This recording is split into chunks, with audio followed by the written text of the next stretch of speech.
Bienvenidos al corazón de las palabras, La Máquina de Pensar.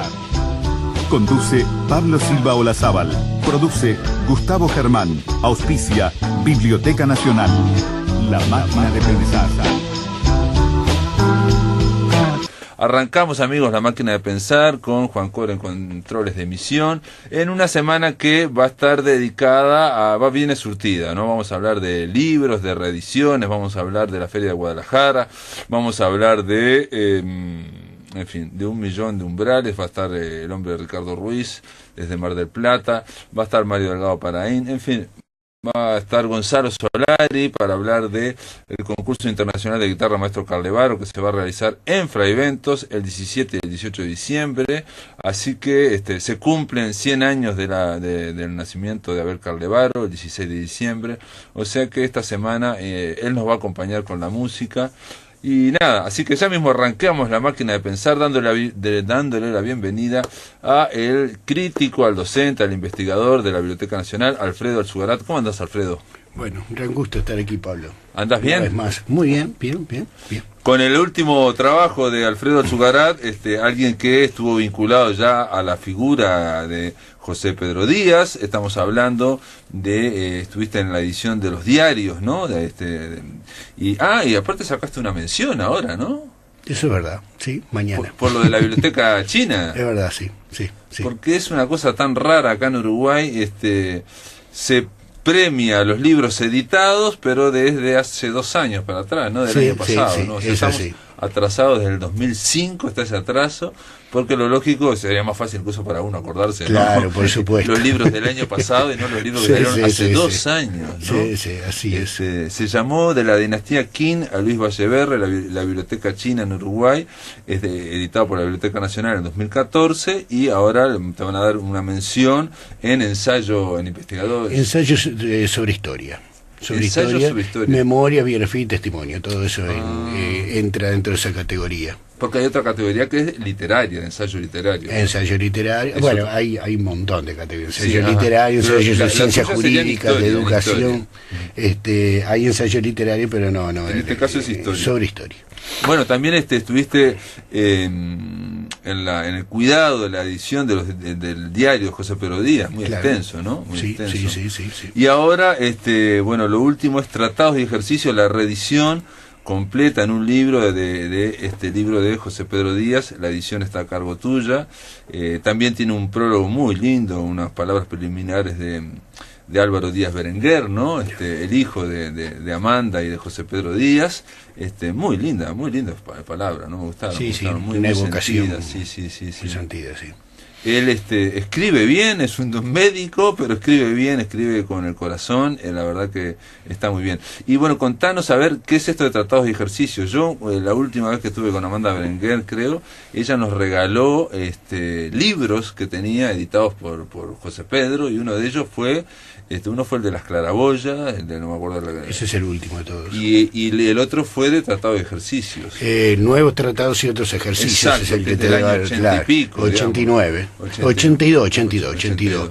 Y después reedita Tratados y Ejercicios. Claro, ese fue el que me regaló. Yo me quedé sorprendido, deslumbrado de la prosa, de la elegancia de la prosa de José Pedro Díaz. Claro. No conocía esa parte, digamos, es la menos conocida. Tan poética, tan elegante, una prosa tan elegante.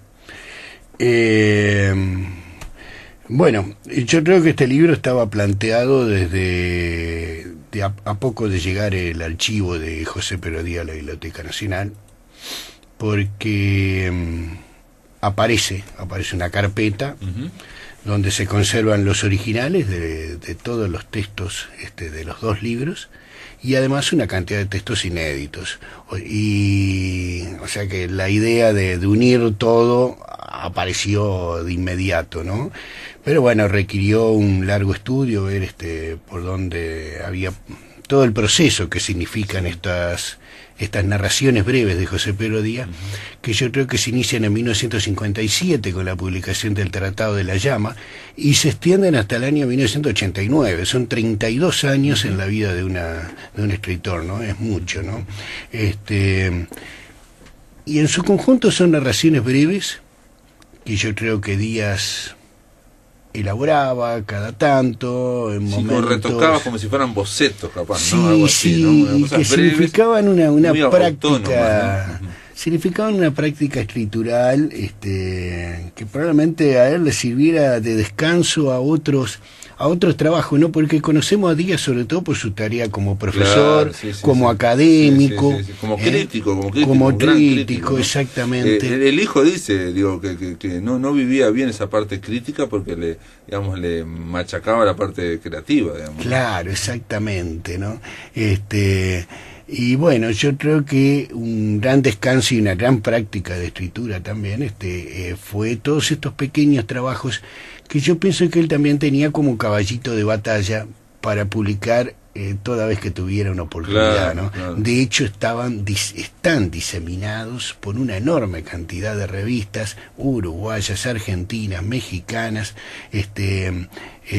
las ha publicado en Perú, Claro, porque por son todos lados textos, digamos, aparecieron. de minificción o microficción, digamos, en ese momento no existía el término, pero que son textos autónomos para pensar, digamos, son de una página, de media página, a veces son de 2 párrafos, a veces pueden llegar a ser de 1,5 páginas, en fin, bueno, algunos más, y es ideal para publicar en prensa, pero aparte porque Claro. tienen una prosa muy elegante, insisto, muy precisa. Cuidada. Y tiene esa polivalencia que tiene la poesía también, ¿no? Uno no sabe exactamente de qué está hablando a veces, ¿no? Claro. Él los vincula, y vos los mencionás, ¿no? El vínculo Sí. con las historias de los diarios de Kafka, que hay en Kafka, Exacto. o de Henri Millot, ¿no? Ese es un trabajo que él publica en el diario El Pueblo de Salto. Sí. Y Claro. que después nunca Que está más... hasta ahora el diario del Pueblo Salto. Sí, exactamente. ¿Y cómo diste con ese artículo? ¿Estaba Bueno, ahí? se conservaba en el archivo, Lo tenía afortunadamente, hecho, lo había claro. recortado, Pero después nunca más lo publicó, y allí es donde él intenta dar una explicación, y bueno, allí vincula con los textos que aparecen en los diarios de Kafka, dice, ¿no? Con Henri Millot y con André Breton.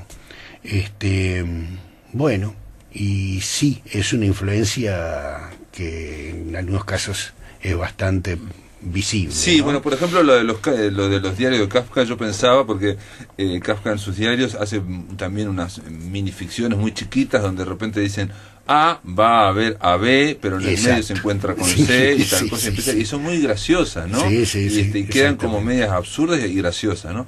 Y aquí él en un momento dice, ¿no? Yo me encuentro con A, y bien uruguayo eso, ¿no? Me encuentro con A, y cuando nos despedimos decimos, tenemos que vernos. Y yo voy a mi casa y digo, tengo que ver a A, y viene de encontrarse con él. Sí, efectivamente. Es probable que haya más influencias, ¿no? Uno lee el Tratado de los Lugares, que aparecen en los 2 tomos que él publicó, y lee Las ciudades invisibles de Ítalo Calvino. Bueno, eso vos mencionás, está muy bien, sí, está muy bien esa idea también de textos que son como si fueran ensayo, o describiendo como si fueran digamos, anatómicamente o topográficamente, cosas que son fantásticas. Claro, no es existen. Borgiano también. Borges también lo sigue, Claro, Manual de Zoología Fantástica, por ejemplo. Exacto, ¿no? exacto. Pero lo que dijiste vos, Calvino lo hizo con las ciudades invisibles, y él también lo hace con los lugares. Él lo hace con espacios, con los lugares, ¿no? Hay una relación que está bastante evidente también, ¿no? Hay una cosa, perdón, porque yo no sabía cuando leí ese libro que me regaló Amanda, y yo quedé sorprendido del Tratado de la Llama, porque habla de un ángel, está hablando continuamente del ángel, y eso me sorprendió mucho. Incluso te digo más, durante mucho tiempo mi novela Pensión de Animales lo tuve como epígrafe, tuve un epígrafe, porque lo hablé con Alberto Galo, que escribió Ángeles entre nosotros, y le decía que yo veía que en Uruguay no había escritores que habían tratado el tema del ángel como literariamente, ¿no? Qué interesante. Y él me dijo que él había revisado toda la literatura, y claro, me decía que no había antecedentes, ¿no? Pero claro, se le pasó esto porque no era muy conocido tampoco. No, claro, estamos hablando de una publicación hecha en la Galatea. En el año 50. En el año 57 en la Minerva de la Galatea, una producción artesanal hecha en su casa. Claro. Lo mismo que los ejercicios antropológicos. Claro, la tirada debía de ser muy, ¿Y la distribución? muy pequeña, y la distribución también debía de ser entre los libreros amigos. A pulmón, claro, sí. Y vos decís que como ahora que, lo reedita en la primera publicación de Tratado en el de Ejercicio. 82, claro. Pero aquí pasa desapercibido porque la publica en la Universidad Veracruzana, en México. Entonces acá prácticamente el libro no tampoco circulaba. distribuido, claro.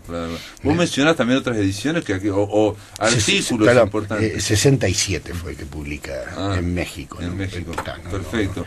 Y vos mencionás artículos también muy elogiosos que no tuvieron repercusión, por ejemplo, en México, acá, sí, o claro. Vargas Llosa intentando sí, editar estos, ¿no? Haciendo que se editaran en Lima, en Perú. Efectivamente, sí, Vargas Llosa, Díaz Pareja, todos esos comentaron el libro, pero todo en diarios extranjeros.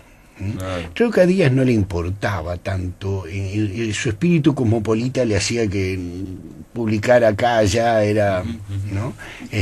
Pero bueno, la verdad todavía la vivimos hoy. Si tú publicas un libro en otro país, acá se tarda en conocer. Nadie lo sabe, Claro, sí. No circula en Uruguay, no Claro, lo conocemos. No existe. Entonces, bueno, se encontró con esa realidad, ¿no? Pero fíjate, publica en el 67 en México el Tratados y Ejercicios, incluye el Tratado de la Llama, incluye ejercicios antropológicos, le agrega otros textos, y después sigue publicando pequeñas narraciones de ese tipo en distintas revistas, y recién en el 82 se propone agregarle algunos más para tener todo un solo volumen, y se encuentra con tantos que había hecho a lo largo de ese periodo que termina siendo otro libro, que es el que de repente tú conociste, Nuevos Tratados y otros ejercicios. Claro. Y ese sí lo publica en Montevideo. Y debe haber tenido suficiente... ¿Y ese incluye el de Tratado de la Llama? ¿Ese? No. Todavía no. Por eso digo, que me dio... Claro, del 82. 82, ahí está. Sí, es del 82. Pero ese libro debe haber tenido la suficiente recepción, el suficiente éxito como para él darse cuenta que aquello que había publicado en México, sí, el primer volumen, sí, tenía que reeditarlo acá. Y lo reeditó. Y lo reedita en el 89. Y hasta ahí llega la historia. Perfecto. Entonces es del 89. Claro, el 89 Tratados y Ejercicios, publicado por Arca. ¿Y tuvo repercusión? ¿Alguna repercusión en el 89? Tuvo buena repercusión, sí, ya ahí se empieza... Yo no me acuerdo en absoluto, digamos, 89, pero no me acuerdo, digamos, no, estoy pensando, viste que, claro, en ese momento estaba movido el voto verde, y estaba, ¿no? Y sí, todo el tema del parricidio con Benedetti y todas esas cosas, digo, había muchas movidas de esa, toda esa historia, ¿no? Bueno, vamos a ubicarnos. Tú sabes que se trata de una literatura que no es para un campo público, claro, ¿no? claro. Es un texto que pudo haber, digamos, se puede entender como marginal de repente. Claro. O como para alto nivel académico.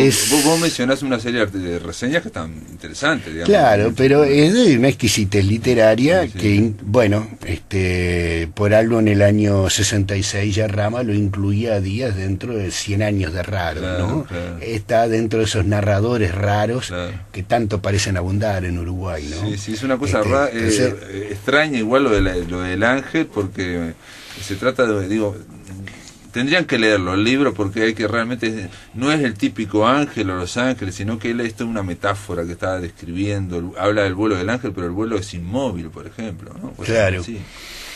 Yo si hubiera sido por mí, yo lo hubiera quitado. Sí, vos decís eso, que sí. Yo no le encuentro una gran unidad, una gran coherencia con todas las demás. Con el resto. Claro, bueno, pero él es el que manda, él lo puso ahí. Claro. Yo no lo puedo quitar.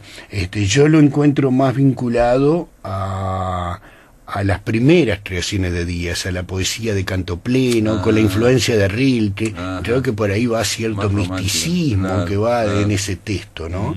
Que después no se repite. No se repite para nada, ¿no? Sí. Él igual de repente describe una isla también, ¿no? Estoy pensando en la antropología. Y al describir la costa de la isla, yo por ejemplo me imaginaba que estaba hablando de marcha, por ejemplo, por decirte algo, ¿no? O sea, de una cosa inexplorada, en fin.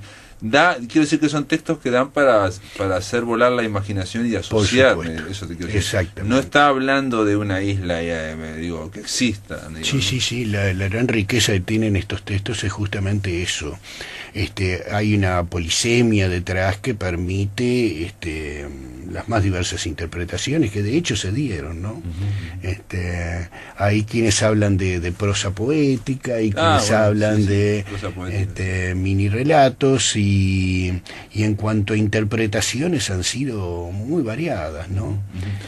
Incluso está el tema del humor también. Ahí, por ejemplo, humor está presente en muchos casos. Acá, por ejemplo, voy a leer que puede ser una minificción, también se llama Preocupación. Si hay algo que realmente me preocupa, es ver si puedo encontrar la manera de dejar de preocuparme.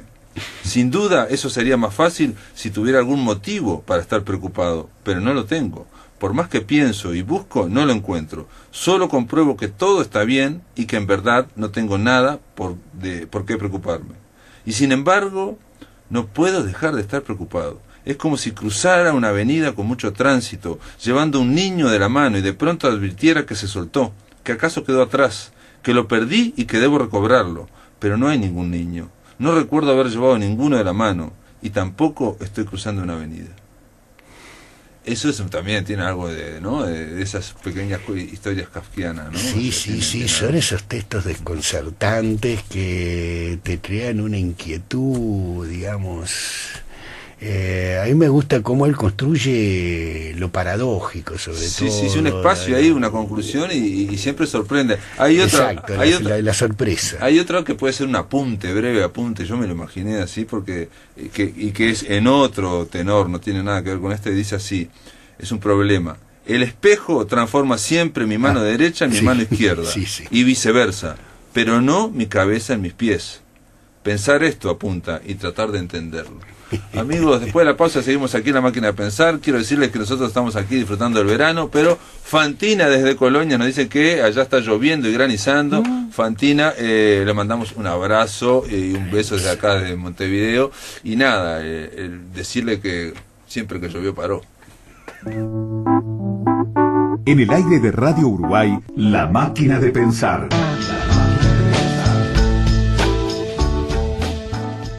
Estamos con Alfredo Zugarat, que es el encargado de la edición de este libro, digamos que ya lo explicó él en el bloque anterior, fue editado en 2 tomos, ahora están juntos y encima, digamos, le agregaste material inédito y cómo fue esa decisión, ¿por qué ese material inédito? Te pregunto, esa carpeta. Sí. Bueno, los leí, me gustaron todos los que publico, hay algunos más,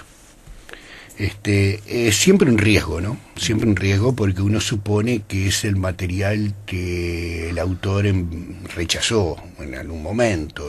Por alguna razón, digamos. Por alguna razón no quiso publicarlos, también puede ser que los haya hecho tardíamente, después, algunos, claro. A veces también hay una razón hasta económica, te dicen, mira, el libro tiene que tener tantas páginas y sacarle es terrible lo que estoy diciendo, claro. ¿No?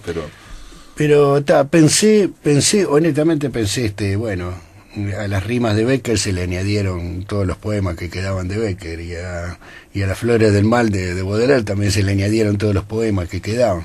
Esto me parecía que era una injusticia publicar tratados y ejercicios, y nuevos tratados y otros ejercicios, todo lo edito y dejar eso allí, que tenía el mismo destino, en definitiva. Así que bueno, me jugué, hay unos 15 textos más que son inéditos, que creo que juegan dentro del mismo estilo, claramente están en la misma regla del juego, claramente con estos. Él también hay una búsqueda también en la explicación que hace en el diario de Salto, en El Pueblo. Él dice que una cosa, porque José Pedro Díaz lo que tiene es que es como muy autoconsciente de la literatura y de los signos, es muy autoconsciente. Entonces, por un lado, él quiere esa autoconciencia evadirla o sacársela un poco encima. Entonces dice que cuando la conciencia o la razón está metiendo mucho la mano, él trata de darle la vuelta, en fin. Es obvio que es alguien también que siguió mucho a Felisberto Hernández. Bueno. Y Felisberto tiene esa cuestión de la conciencia, del fluir de la conciencia, y también yo diría hasta a Abba Ferreira, ¿no? La idea de buscar algo más allá de la razón, digamos, ese movimiento, ese fluir del pensamiento, ¿no? Bueno, de Abba Ferreira no sé, pero de Felisberto, es decir, en los 32 años señalamos al comienzo, pasan por todo el periodo de recuperación de la obra de Felisberto, que Díaz es el primero que realiza, ¿no? El primero que va a los manuscritos, y recupera un montón de textos, bueno, Diario de Sinvergüenza, un montón de textos fundamentales. Diario de Sinvergüenza, claro, o Tierra de la Memoria, también fue publicada por él, de Benarca, digamos. O sea que, por lo menos el análisis crítico de otro gran creador, de otro gran raro de la literatura uruguaya, y bueno, y hoy día de trascendencia internacional, pasó, coincidió, ¿no?, temporalmente. No, él hizo un gran análisis de la obra de Felisberto, claro, y la obra de Felisberto tiene esa voz de la conciencia que está desplazando, y aquí él, no digo que hace lo mismo, porque la prosa de él es muy precisa, pero bueno, está tratando de buscar las contradicciones o las paradojas, o donde la razón se muerde la corna, ¿no? Exacto, donde la razón falla, digamos. Hay parodias a la razón, ¿no? Hay relatos breves allí en que uno parece que va siguiendo silogismos, va siguiendo un razonamiento, y de repente te perdés en ese razonamiento, pero no llegás a lo paradójico de una manera increíble, ¿no? Mismo juega también con ese título que aluda a lo científico, tratados, ejercicios, botánica operatoria. Después te encuentras con un texto que es totalmente metafórico, que lo que hay ahí es la opacidad de la metáfora, ¿no? Nada del discurso de verdad y transparencia que debe tener el discurso científico, ¿no? Claro, lo contrario. Exactamente, claro, que es un juego que le hacía Borges también, ¿no? Sí. Bueno, y son textos que, decíamos hoy, dan lugar a las más diversas interpretaciones, y por eso la publicación tan variada. Fíjate, a mí me sorprendió realmente que algunos de estos textos fueran publicados en revistas de ciencia ficción. Bueno, eso quería contarte, y digo, aprovecho esto que dijiste, claro. Perdona que te interrumpa, pero digo, hay un detalle que a veces la vida te da esa cierta experiencia, y a mí por lo menos me dio una oportunidad cuando fallecieron tanto José Pedro como Amanda Berenguer. ¿Te acordás que se donó todo a la Biblioteca Nacional? Que es claro. Archivo que estamos hablando. Claro. Pero hubo que trasladarlo físicamente, y ahí nos pidieron ayuda a varios, y bueno, tuve el honor de estar en la misma habitación con Alfredo Alzugarat, digamos. Nos dieron la parte de la sala para empezar a meter todo en libros, todos los libros en cajas. Y una de las cosas que más me llamó la atención cuando estábamos ahí, bueno, comentábamos, hay libros en francés y todo esto, es todo un estante que había, me acuerdo que era alto, dedicado a la ciencia ficción. Exacto. ¿Y quién hubiera dicho que alguien de la generación del 45 era un especialista o le gustaba para tener todo un estante de ciencia ficción? Claro. La ciencia ficción, como se entiende en el Río de la Plata, ¿no? No esa ciencia ficción dura de Arthur Clarke o de Wells o de Asimov, de máquinas y viajes espaciales, sino esa ciencia ficción soft, que llama a la fantasía pura, al estilo de Bradbury. Sí, puede ser. Si no, él tenía todos los clásicos, esa ciencia ficción. Él tenía ahí todo. Porque en donde se publica es en la revista de Marcial Souto. Marcial Souto, sí, un nombre muy revista importante. De ciencia ficción y fantasía. Sí. Y en el lugar también, ¿no? En el péndulo, ¿no? Y en el péndulo después. Claro. Muy importante en Argentina, con realmente que tuvo muchísima llegada. Y ahí también hay un cierto parentesco a través de Marcial Souto, ¿no? Con Lebrero, digamos. Exacto, sí. Y los dos haciendo una literatura diferente, que no está dentro de la ciencia ficción, claramente. Lebrero se cansó de decir que no era ciencia ficción. Claro. Y José Pedro Díaz lo dejó llevar. Nunca dijo nada, pero obviamente tampoco estaba. Esto no tiene nada que ver, me parece a mí, creo yo, con la ciencia ficción. Creo que Díaz no se creía ni de ciencia ficción, ni tampoco se creía un escritor raro, ¿no? El conocimiento se da entre los años 67 y 70, es el primer lebrero, el que conoce Díaz, ¿no? Claro. El lebrero muy joven, ¿no? Sí, no, incluso yo te decía que hay un libro que se llama La máquina de pensar en Mario, editado en Buenos Aires, donde están todas las reseñas sobre el lebrero, y la segunda es la de José Pedro Díaz, donde ahí dice una gran lucidez que tiene, ¿no? José Pedro Díaz, dice que el hebrero es una especie de romántico, no se habla de romanticismo avanzado o el último romántico, algo así, y explica por qué, ¿no? Lo vincula con el romanticismo de Rilke, hace una cosa así. Sí, muy interesante el artículo. Muy interesante. Pero sí. digo, estamos hablando de alguien que, como decís vos, estaba juzgando a ese escritor por una o dos obras, que eran la ciudad y nada más. Claro, sí, en la trilogía esa, ¿no? No, todavía no estaba la trilogía, claro. Con esos dos libros ya él daba. Y otra cosa que mencionás que me súper sorprendió, jamás lo hubiera imaginado, es que este libro, tratados y ejercicios, está de alguna forma vinculado con Casa de Conejos de Mario Lebrero. Bueno, pero en Casa de Conejos está el epígrafe del texto breve Liebres, de José Pedro Díaz. Porque Casa de Conejos es un libro de textos breves también. Exacto. Donde se va generando un mundo medio fantástico a partir de una cacería y que son autónomos los textos. Sí. Si me permitís leer simplemente este texto que no sé, por lo que decís vos está vinculado a lo del hebrero. Dice: liebres, dice, hay que inventar liebres para poder hacer de nuestra vida un extenso y luminoso día de caza, y para poder decretar que somos cazadores.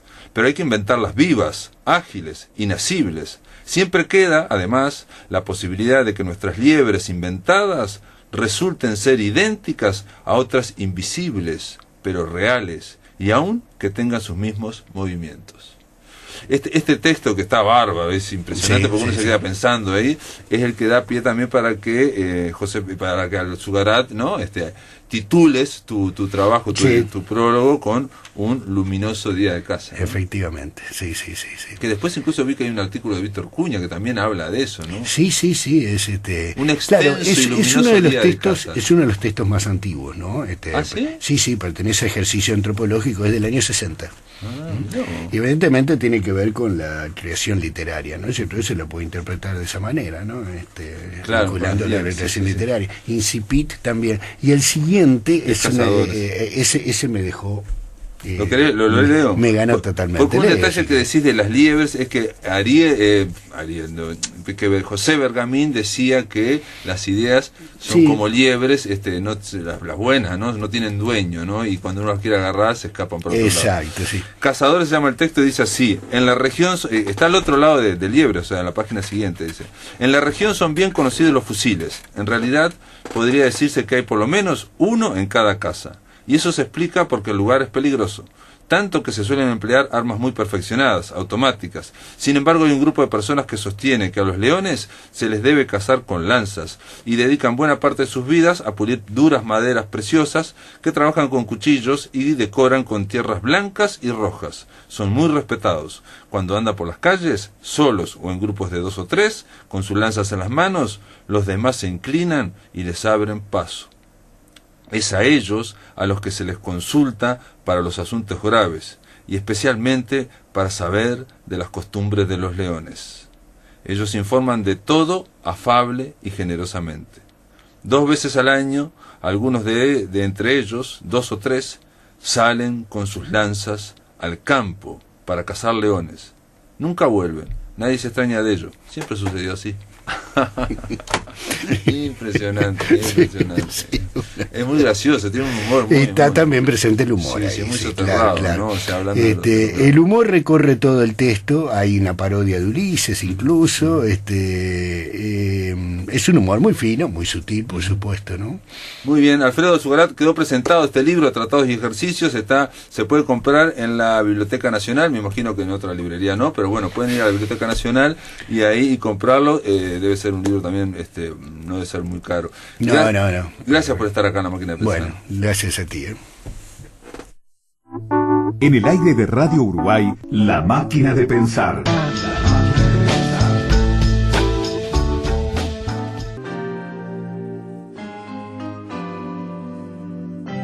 Todas las artes se cruzan en la máquina de pensar. Pero la pluma y el pincel dibujan los bordes de una nueva intersección. Arte y poesía, pintura y teatro, novelas, cartas, mitos y cuentos infantiles amplían su riqueza en cuadros y grabados de todas las épocas. Un sinfín de visiones a partir del punto de vista que nos trae Claudia Amengual.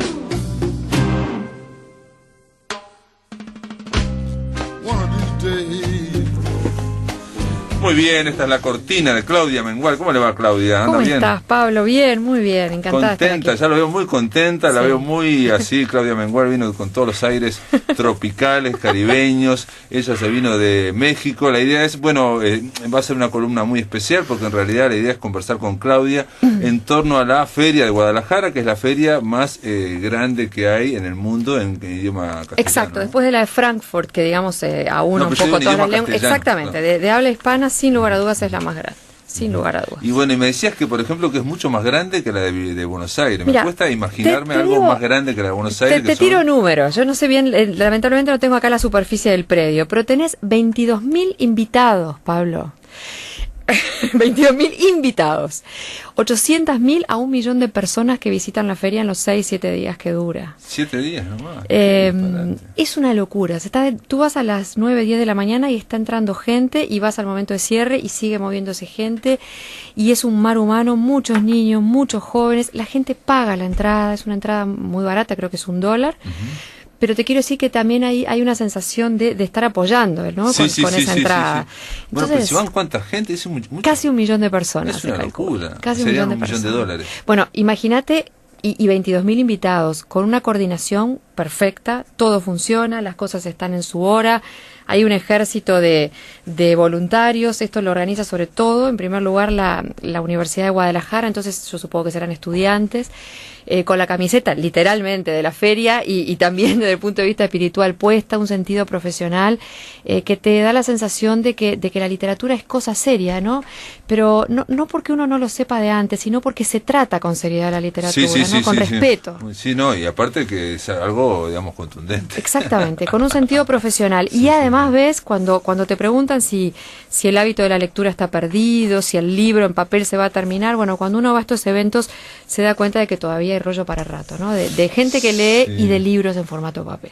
Bueno, lo que me decías también es que es sorprendente. Bueno, acá tengo el catálogo de la feria, obviamente es enorme, gigantesco, es una cosa muy bonita, donde están todos los escritores, son cientos y cientos de escritores, ¿no? Sí. Y tú fíjate que a eso tenés que sumarle editores, libreros, personalidades. Y esto te incluye, digo, pero y todo gente de nivel, vamos a decir la verdad, Mirá, ¿no? Porque yo abro al azar y aparece Gioconda Belli. Sí, bueno, Mario Vargas Llosa. Sí, no, pero o Juan Cruz, estoy hablando abriendo al azar, ¿eh? Sí. Te voy a decir, Pablo, cuando uno va ahí, yo el otro día escribía una columna sobre eso, justamente el efecto que uno le produce es el contrario, o más bien es doble. Por un lado, la sensación de privilegio de estar en ese lugar, y por el otro a uno lo acomoda en el lugar donde John está. Kassenbach, por ejemplo, una cosa sorprendente, ¿no? Pero digamos que esta gente te pone en tu dimensión, ¿no? O sea que lejos de que agrandarte, me parece que uno va tomando conciencia de que todavía tiene mucho camino por recorrer. Entonces, bueno, yo creo que sirve, si uno lo mira desde una perspectiva, digamos, inteligente y no se envanece, sirve también para darse cuenta de que, primero, de que si uno sigue escribiendo tiene que valer la pena lo que uno escribe porque hay mucho escrito. Claro. Eso por un lado. Y pero segundo, que es importante también, que es una actividad importante, es un trabajo importante. Es un trabajo. Ahí la cosa es profesional, Sí, ¿no? profesional. Tenés ruedas, por ejemplo, que llaman las ruedas de negocios, donde ves a los agentes negociar los derechos de autor y se juega con mucho dinero, Sí, ¿no? sí, es algo que desde acá a nosotros nos da la sensación de que la escritura es un hobby, una cosa que uno hace y que necesita, que es cierto, además, ¿no? Tener trabajos paralelos. Bueno, hay como una liga A de la literatura, claro, donde realmente es un trabajo y se toma como tal, ¿no? Por supuesto que hay una parte comercial y por supuesto que seguramente esa parte, digamos, capitalista, puramente material. Acceso a grandes mercados también, que siempre digo, el tema de Uruguay aparentemente como que totalmente. el mercado Es una vidriera, ¿no? Sí, pero te quiero decir, a ver, no envilece el acto de la escritura. Si uno tiene las cosas claras, después cuando uno se sienta a escribir, el acto de la escritura no debería tocarlo todo eso, no tan lleno de números. Pero también es cierto que acceder a un lugar así te permite ver la posibilidad de que uno puede aspirar a que esto sea un trabajo serio, ¿no? Muy bien, bueno, y está también digamos la edición, la nueva edición de Cartagena, el libro de Claudia Mengual, pero no para Uruguay, sino para todos. No, se hizo para todo el mundo de habla hispana, donde la editorial tiene filiales, más Estados Unidos. Eso está inscrito dentro de un proyecto que se llama Mapa de las Lenguas, que es muy interesante porque hay que contarle a la audiencia que uno de los problemas serios que tenemos los autores es la distribución de nuestros libros. Que en esto hay que decir, lo digital lo ha solucionado bastante, pero todavía no suficiente. Entonces, y otra cosa, perdón, que no siempre hay que decirlo porque no siempre se sabe, es que las editoriales multinacionales, transnacionales, te editan acá, pero no te editan en otro país, ¿no? O sea, es una editorial local. Totalmente. Las personas creen que uno edita en una transnacional y ya está en todo el mundo. Exacto. Y no es así. Entonces, ¿qué es Mapa de las Lenguas? Es un proyecto por el cual las editoriales eligen un título de cada país, o a veces 2 títulos de cada país, y lo lanzan en todos los países donde tienen su filial. Este año fue Cartagena. Esto sí que es una movida grande. Que puede significar algo o puede no significar nada, porque el libro puede quedar perdido en las librerías, claro, ¿no? Pero está ahí. Está ahí, entonces se emociona porque te empieza a llegar, viajan amigos y te empiezan a mandar de distintas partes del mundo el libro en librerías. Y bueno, es por lo menos un intento, ¿no? Después, como todo, el lugar hay que ganárselo. Porque después está la promoción. No, pero aparte está la promoción y después hay una serie de albures, de azares, de variables que hacen que el libro caiga en el momento justo para la persona justa. Tal porque cual. También, digo, si cae 2 días después, tal cual. Es así. Tal cual. Y además las pilas de novedades cada vez se renuevan con más velocidad porque se está escribiendo mucho más. Por lo tanto, los libros duran 10, 15 días como mucho en las pilas de novedades. Entonces, un libro que te...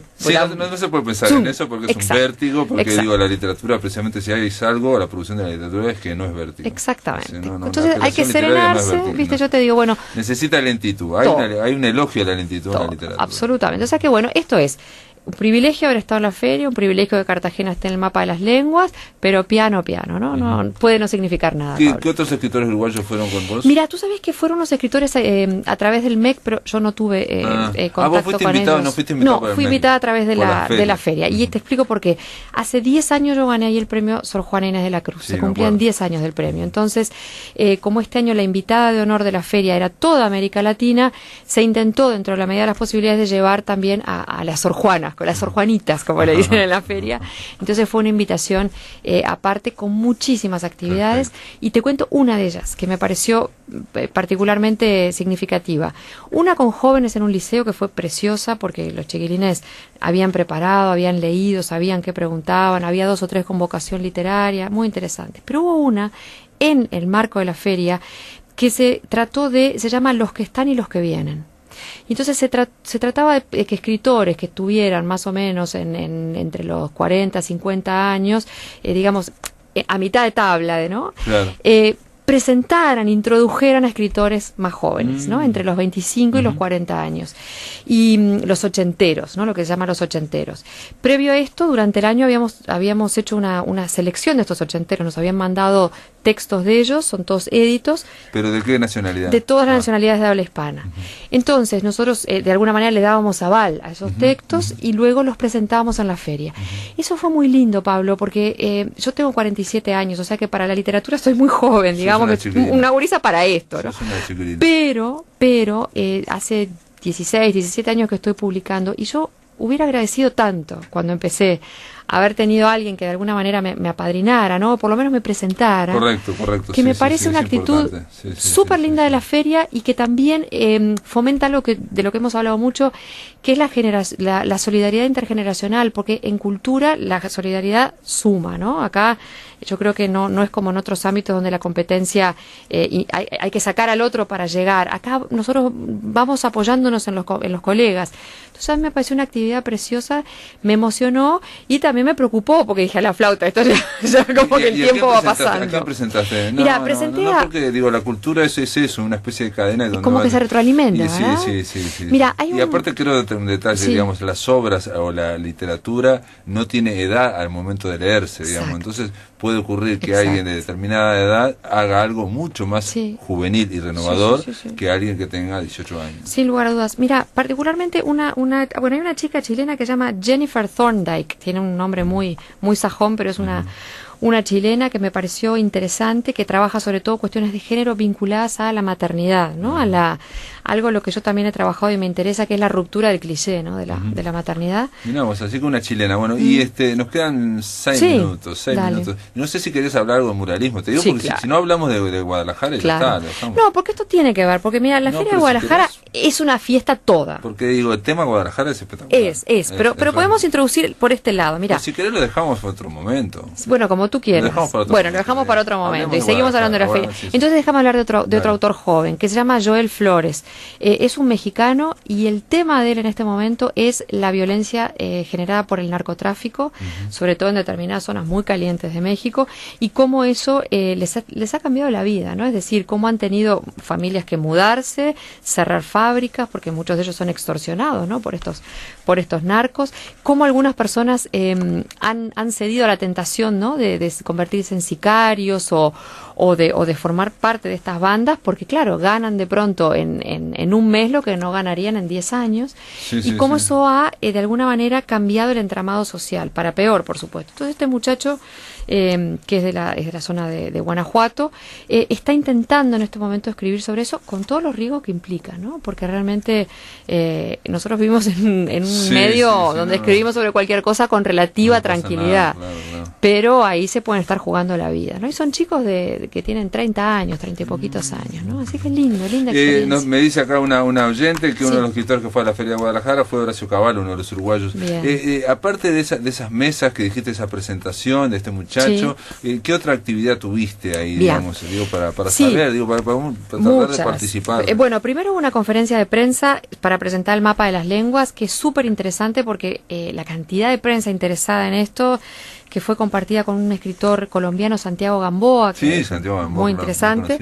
Y te digo esto de modo anecdótico nada más, pero porque estas cosas pasan en la feria. Previo a esta conferencia de prensa estaba una conferencia Rigoberta Menchú, con lo cual tú llegás a un lugar y sale Rigoberta Menchú y entra otro, a veces abre un ascensor y baja Mario Vargas Llosa, entonces y todo con mucha naturalidad, porque está todo el mundo en este son de fiesta, ¿no? Después hubo una actividad muy linda que se llamó Escribir Duele, o Escribir Duele, ¿no? Como una pregunta, y ahí participamos un escritor costarricense que se llama Carlos Cortés, que yo porque tengo mucho afecto. Nosotros pensamos que no fue inocente que nos pusieran a los dos, porque los dos ya hemos trabajado mucho. ¿Y perdón, de qué nacionalidad, Carlos? Es de Costa Rica, de Costa Rica, y tiene una novela que recomiendo que se llama Largo Camino hacia mi madre. Estupenda. Y Carlos y yo, que hemos coincidido en varios encuentros, tenemos una sintonía muy particular con respecto a este punto. Los dos pensamos que el dolor es sin duda fuente de creación, pero que no mientras uno lo está padeciendo, ¿no? Sino cuando uno supera esa instancia de dolor y entonces puede volver hacia atrás y a partir de ahí retroalimentarse. Entonces, los dos siempre decimos, y la gente se ríe, que en realidad si nos dieran a elegir entre no pasar dolor y no escribir, no pasaríamos dolor, porque uno sufre mucho. Pero que bueno, ya que la vida le trae a uno a veces infortunios, después uno los convierte en literatura y bueno, y va haciendo su terapia. Y luego hubo una presentación de Cartagena que fue hecha de una manera muy original porque la presentaron lectores. ¿Lectores? Exacto. Entonces la feria a lo largo del año convoca a 4 o 5 lectores y les da un libro, que son ni profesores ni críticos, son lectores, ¿no? Y esos lectores el día de la presentación comentan la novela con sus herramientas, es decir, sin mucha intelectualización del asunto, ¿no? ¿Cómo lo vieron ellos? Exactamente. Y con el autor ahí presente, lo cual te da un poquito también de miedo, porque hay que tener un poco... tenés que sentarte a ver qué te van a decir, ¿no? Porque por supuesto hay críticas. Y para ellos también hablar frente a el aparato crítico que a veces es tan intimidante, ¿no? Eso fue muy interesante. Y después todas las actividades llenas, porque va tanta gente, Pablo, que vos tenés a Vargas Llosa en el auditorio central, y vos decís, bueno, ¿y quién me va a ir a escuchar a mí si está Vargas Llosa? Te llena lo tuyo, porque es tanta la gente que hay, que la gente, supongo, irá a ver a Vargas Llosa, rebotará. ¿Vos cuánta gente? Digo, mira, tengo una idea. Te digo, 60 personas. O más, o 100 personas se te entran como si nada. Sí, claro. Son salas grandes, y después tenés el auditorio Juan Rulfo, que yo no sé la capacidad, pero yo pienso que 1000 personas ahí entran, ¿no? Y ahí se hacen la inauguración, las entregas de premios, las conferencias centrales, es decir, digamos que... Todo en 6 días, 7, súper intenso. Súper intenso. Te digo, una planificación, ellos trabajan con 1 año y medio de anticipación, o sea que ahora están trabajando en la de 2018. Hay dinero, por supuesto, Sí, esto sí, lleva sí, dinero, sí, sí. pero también hay cabeza. Mi cabeza. Otra pregunta, vos estuviste obviamente los 6 días, 7 días. Estuve 5 días. 5 días. 5 Y esos días. 5 días no podías ir todos los días porque eso es abrumador. Es que tuve que ir todos los días. Sí, de mañana y sí, de porque tarde. tenía, Eso es re cansador tenía, porque es mucha sí, gente. abruma. Pero después tenés, y por ahí yo te traje unos folletitos, lo que se llaman las actividades paralelas Festival de las Artes. Entonces tú salís de la feria agobiado, porque efectivamente te agobia, y de pronto tenés un festival de música, ópera, danza. Yo te contaba, tenés algo muy popular como puede ser Ricky Martin o la ópera Otelo a 3 cuadras. Es decir, hay para todos los gustos, y es un poco algo que yo he vivido también en el Hey Festival en Cartagena. Hay sensación de que la gente está celebrando. Entonces la gente está contenta. Hay niños tirados en el piso leyendo, pero manadas, te diría, de chiquilines con uniformes, sin uniformes, comprando libros. Es una cosa que emociona mucho, ¿no? Que te reencuentra con la literatura y te da esperanzas de que, bueno, mientras la gente lea, pensará, y si la gente piensa, bueno... No, pero no está mal, no está mal, no está mal. No está nada mal, y me encanta escuchar a Claudia Mengual con esta energía que viene, bueno, por lo menos que trae de allá. Es una Sí. especie de dínamo energético, vino con las pilas cargadas. Contenta. Claudia Mengual, gracias por estar acá en La Máquina de Pensar. No, un placer, Pablo, un placer. Hasta la próxima. Se terminó, amigos, La Máquina de Pensar. Mañana seguimos a partir de las 19 horas. Ahora viene Visión Nocturna.